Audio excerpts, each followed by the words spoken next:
Does a keyboard have some magical power that I don't know about? Where when you type on it, it just takes control of your hands and makes you type evil, disgusting things you'd never say to anyone's face, despite commenting on someone's post whom you do know in real life?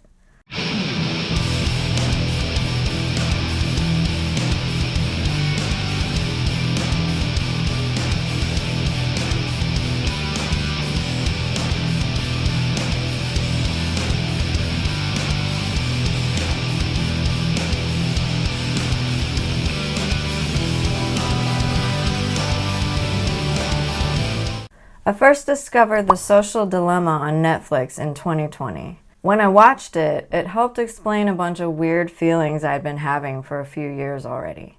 The Social Dilemma is a hybrid-style documentary/scripted movie about how social media has created an illusionary environment which impairs people's abilities to decide what is true because most only see the one-sided narrative their perfectly crafted algorithm gives them. I had been feeling for a few years that people's attitudes online were despicable, horrible, demeaning, degrading, resentful, and hostile, but only towards people who disagreed with them. When I had interactions with people in real life, it was like it was a different world. People were pleasant, they had general courtesy, as in holding doors open for each other while exiting or entering restaurants, saying excuse me if they needed to pass by in a grocery store aisle. Even while driving, I encountered mostly polite people. If I saw someone who needed a lane change, I'd slow down a little and wave them in, to which they'd reply with a nod of their head or a wave of their hand. This absolutely strange dichotomy confused me. Trying to see if my hair is stupid. Could this be blamed on anonymity and the fact that people can be friends with someone on Facebook without ever having met them in real life? Sure, but there were still people on Facebook who did know each other in real life and behaved abhorrently once they were behind their keyboards.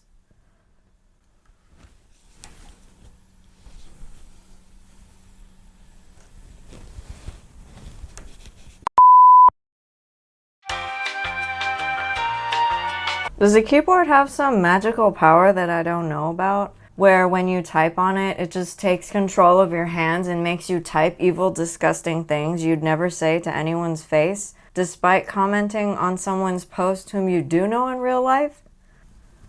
What the actual fuck was happening? I did wonder if in the era of political correctness, it's easier to type what you're really feeling because you're afraid to say things with your speech, since it's common to get the reaction of, you can't say that these days. Despite there being zero laws actually prohibiting utterance of singular words. I do know political correctness is evil, and it does the opposite of the thing it's claiming it wants. By making everyone self-censor themselves, political correctness creates hostile environments where people feel like they're going to explode because they can't communicate properly for fear of offending someone. Could that be the reason people get behind keyboards and type nasty things? Before I watched The Social Dilemma, I thought that political correctness was the only driving force behind this kind of shitty behavior. I was wrong though, because it's way more sinister than that. Get ready to step into some Black Mirror level shit. Edward Tufte, an American statistician and pioneer in the field of data visualization, says, there are only two industries that call their customers users: illegal drugs and software.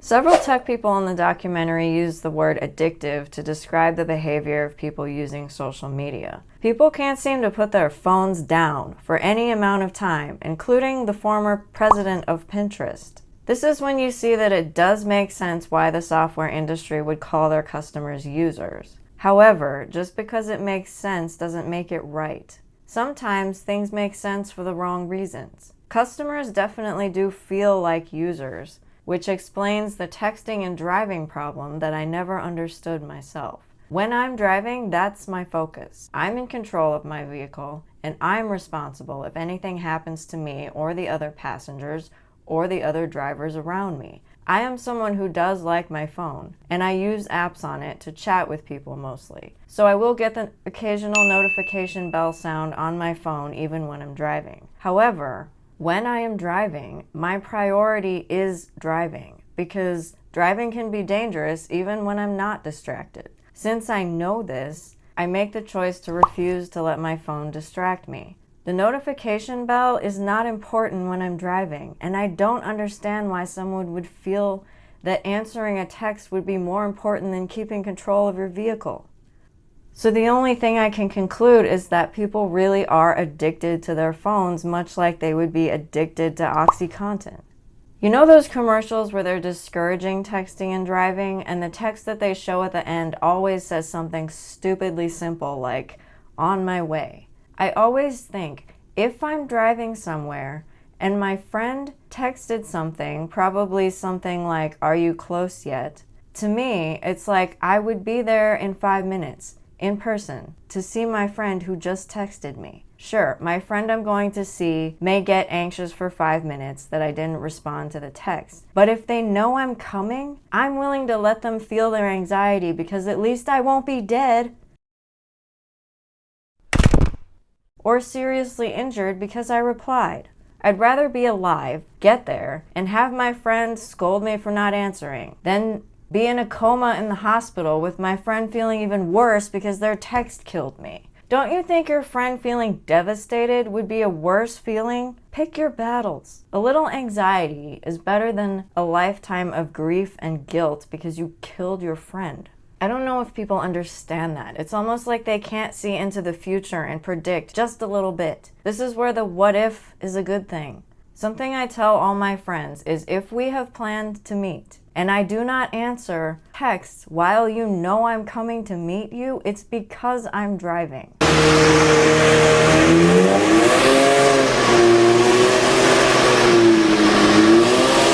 And I don't touch my phone when I'm driving. My friends understand that. Some who didn't really do think it makes sense after I've told them that. Chamath Palihapitiya, the former VP of growth at Facebook, says, "So we want to figure out how we can psychologically manipulate you as fast as possible and then give you back that dopamine hit." If you've ever wondered why you can't stop doom scrolling Twitter, watching endless Instagram reels, TikTok dance videos, or YouTube shorts, this is why. The endless scroll feature is something purposely designed into social media sites to psychologically manipulate you to want more and more and more content. They're taking advantage of users, people, to get them to stay on their sites longer and longer, hence causing addiction. This is also how people get stuck in echo chambers. Once you've started scrolling through those reels and you click the heart indicating to the algorithm that you enjoyed that reel, the AI in the background is instantly notified to give you more of that same content. When you've scrolled Instagram for 4 hours, seeing very similar content, you can get brainwashed by bad ideas depending on what you're looking at.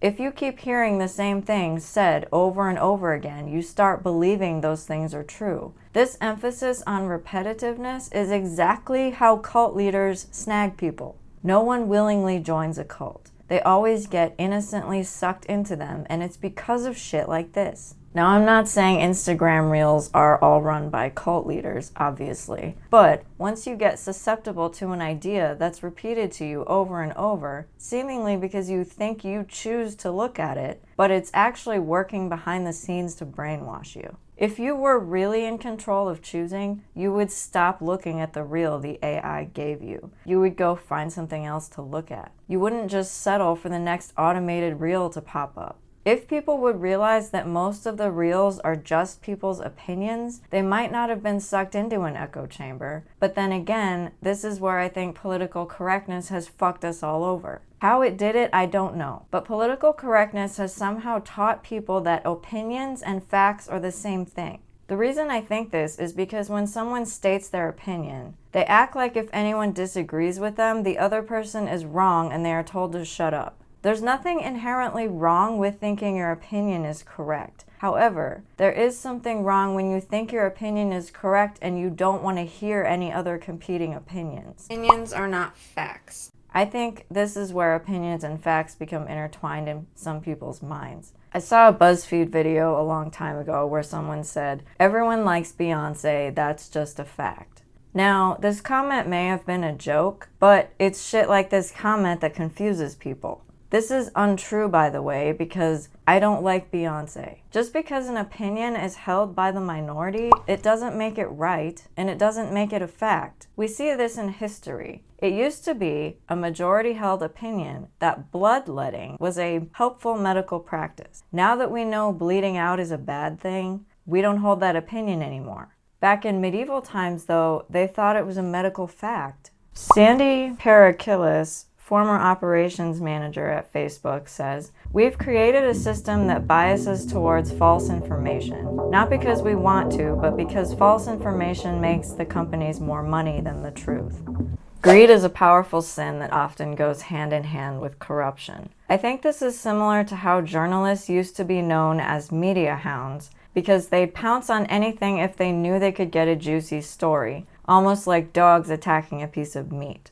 They hunger for it. I think ratings corrupted journalism. The media started chasing ratings, which distanced them further and further from the truth.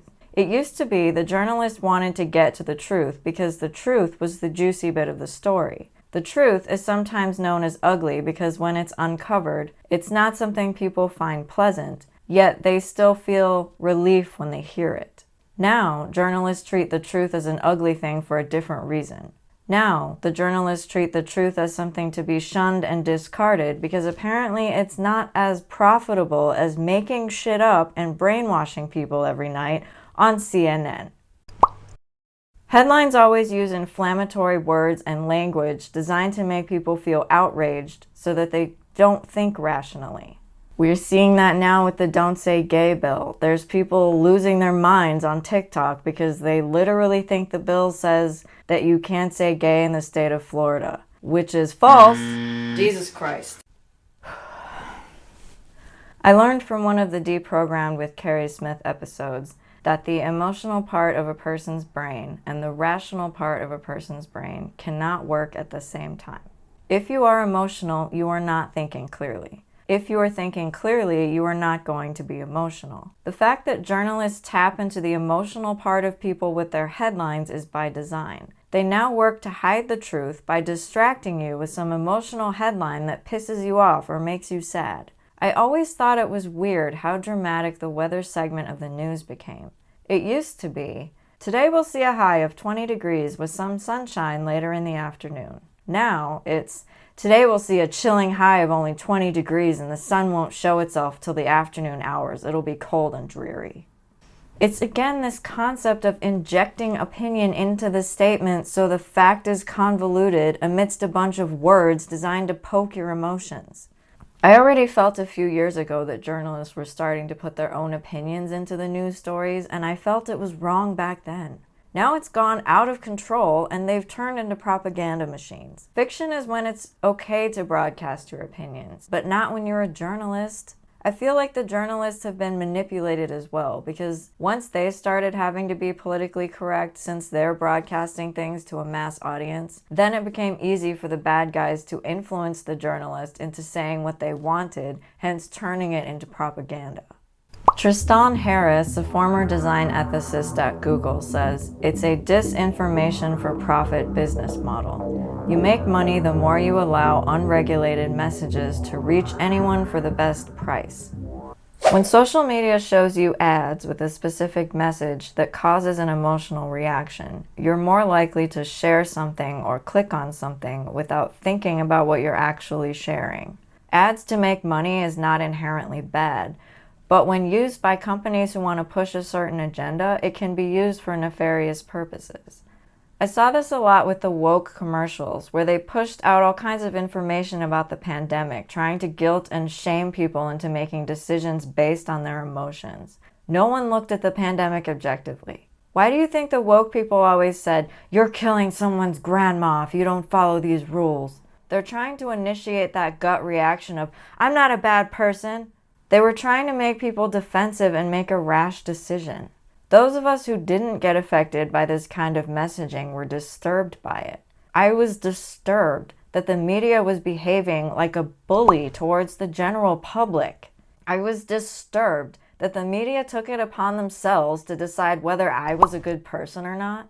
Only God gets to pass judgment of that level on a regular person who's not done anything wrong. If you've committed a crime, that's a different story because the court gets to pass judgment on you based on evidence associated with the crime. For the rest of us who've just been out here living our lives crime-free, to be accused of being a terrible person for not obeying some arbitrary rule that helps no one except the pocketbooks of the greedy pharmacy industry is insane. Where do they get off thinking they're judge and jury?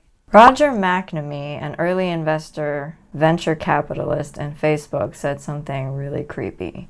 One of the problems with Facebook is that as a tool of persuasion, it may be the greatest thing ever created. Now imagine what that means in the hands of a dictator or authoritarian. If you want to control the population of your country, there has never been a tool as effective as Facebook. This quote chilled me to the bone when I heard it the first time. This explained the keyboard warrior behavior I had been confused about for years. Something about the social media was controlling people's minds whenever they got online. This documentary discusses the newsfeed algorithm and says that just because you see something in your newsfeed, it doesn't mean that your friend is seeing the same thing in their newsfeed. This is where customization can get out of hand. It's like that thing I was talking about earlier where if you hit an Instagram reel with a heart, the algorithm will pick content that's similar to what you liked. The newsfeed on Facebook does the same thing. Over time, echo chambers are created and people never see the opposite side of the story because based on their personality and what they liked, the AI cultivates a new reality for them. This becomes a problem with censorship too because once Facebook has deemed something worth censoring, then it hides entire sections of opinions from everyone. And over time, everyone will think that there's no one in the world who thinks the opposite way. It's a tunnel into one-way thinking, which is terrible for freedom and liberty. I think this explains how I always feel like there's so many people who love social justice and wokeness, and that I must be the only person in the world who wants sane, logical truth. In reality, once I step out of that echo chamber, I find there's actually quite a few people who despise social justice and wokeness, and that there are plenty more people who are hungry for logic and common sense than I initially thought. Thank God. Facebook has abused censorship so much that it's turned itself into a dictator. It despises differing opinions and real conversation. It has chosen to be a narrow-minded fascist platform where only approved opinions are allowed. When people comment on each other's posts, they're always talking over each other's heads because they don't know how to see the other side anymore. I remember a time when I typed, "I don't like Hillary" on Facebook, and I hit post, and right in front of my eyes, the comment disappeared. At first I thought it was a glitch, so I typed it again and tried to post it. The same thing happened. It was incredibly creepy and gross, and I think that's when I felt like something was seriously wrong with Facebook. Then I heard in real life people tell me, Hillary's the right candidate. What is that? Once again, the opinion is a fact problem. Then I put two and two together and realized Facebook has political interests. So when I expressed my dislike for Hillary, which was the incorrect opinion according to Facebook, that's why my post disappeared. That's fascism. How dare I show dissent and individuality for something? How dare I just not fall in line to Facebook's approved narrative? Now I wonder how many people voted for Hillary because of Facebook's persuasive manipulation. Jaron Lanier, founding father of virtual reality computer scientists, says it's the critics that drive improvement. It's the critics who are the true optimists. The Social Dilemma documentary ends with inspiration and hope that just because we have social media that tries to control our behavior through its mindfuck manipulation, that doesn't mean we are powerless against it. All of the tech people I mentioned in this video got wind of what was going on, and they are trying to wake people up to it. Alternative media like my channel, Carrie Smith of Deprogrammed, Daily Wire, Blaze TV, James Lindsay, and several others I might not even know about are trying to wake people up from their echo chambers as well. We are the critics. We are the true optimists, like Jaron says. If we can show people that there isn't just one way to do things, if we can remind people that they can have their own thoughts, if we can remind people that social media is a tool at our disposal, rather than a system we are beholden to, then I think we can bring the world back to some semblance of feeling right again. We have reached the end of the video, but before I go, I will leave you with this. One thing you can do to make sure you stay in control of your social media. Don't let the algorithm autoplay something for you, even if the thing that wants to autoplay might be something you like. Always choose your own thing you want to watch or click on. You remain in control of your own life, and I'll see you on the next video.